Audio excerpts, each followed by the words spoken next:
Guys म चाहिँ खाना पकाउँदैछु।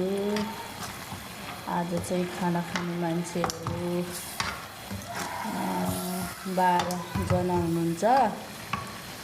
म खाना पकाउँदैछु। यता चाहिँ भात हो, कति 10 किलो कुकर भयो हेर्नुहोस्। यता चाहिँ दाल रेडी हुन लाग्छ, उमाल्न बाँकी छ, हेर्नु होला। दाल उमाल्नलाई रेडी भइसकेको छ, हेर्न सक्नुहुन्छ हजुरले।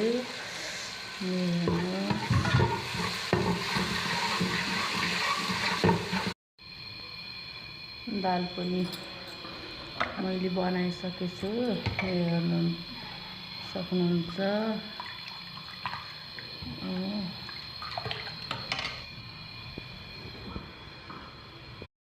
सलाद बनाउनको लागि रेडी भइरहेको छ काँक्रा अनि प्याज।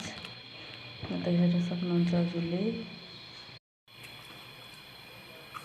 प्याज पनि काटेर रेडी भइसक्यो गाइज। तर प्याज काट्दाखेरि चाहिँ हजुरलाई अच्छा आउँछ कि नै हेर्नुहोस् त। मलाई त त्यो पिरो भइरहेछ पुरानो काटेर पनि भइयो हेर्नुहोस् गाइज। काँक्रा के अरे प्याज अनि हरियो खोर्सानी छ होइन। यति नै गरेको छु आज त। अब धेरै बनाउने टाइम पनि छैन। अब 12 बजीसम्म रेडी बनाउने हो होइन। त्यही भएर अब मसँग एउटा बाँकी छ, चटनी पिस्ने मात्रै छ होइन। अनि चटनी पनि बनाउन लागेको छु म, हेर्नु होला।